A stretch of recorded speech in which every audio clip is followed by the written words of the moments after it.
যেই পাখিগুলো ডানা মেলে বেড়ায় আবার ডানা ঝাপটায়, পাখির দিকে যদি কেউ নজর করে তাকায়, পাখি নিয়ে যদি গবেষণা করে, ও আর জীবনে নাস্তিক থাকতে পারে?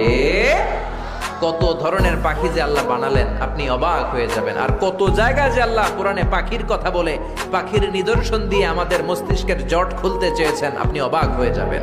হাজার রকমের পাখি মহাবিশ্বে তৈরি করেছে কে?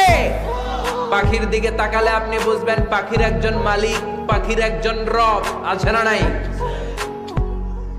আলপিন সুইফট নামে আল্লাহ একটা পাখি বানিয়েছেন, সাউথ ইউরোপে পাওয়া যায়। এটাকে তারা বলে সুইফট বার্ড।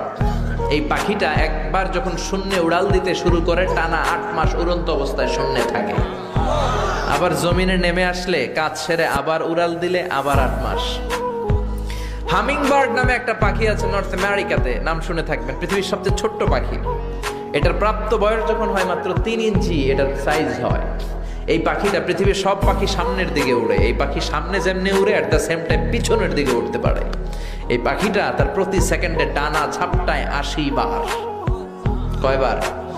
আপনি 1 সেকেন্ডে আপনার 2 হাত ঝাপটাতে পারবেন কয়বার? কথা কয় না।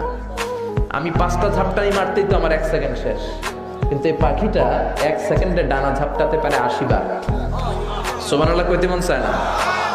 হোমা বার্ড নামে একটা পাখি আছে, যে পাখি উড়ন্ত অবস্থায় ডিম পেড়ে দেয়, আর ওই ডিম জমিনে পড়ার আগেই ডিম ফুটে বাচ্চা বের হয়ে ওই বাচ্চা উড়তে শুরু করে দেয়। এজন্য আল্লাহ বললেন, আওয়ালাম ইয়ারা ইলা তয়ির, নাস্তিকগুলোকে পাখির দিকে তাকায় না। পাখি কেমন করে ডানা ঝাপটায়, কেমন করে ফ্লাই করে, কেমন করে টেক অফ করে, কেমন করে ল্যান্ডিং করে। পাখির ভেতরেও আমি আল্লাহর নিদর্শন আছে না নাই? পাখি নিয়ে গবেষণা করলে কেউ নাস্তিক থাকতে পারে না, কারণ পাখি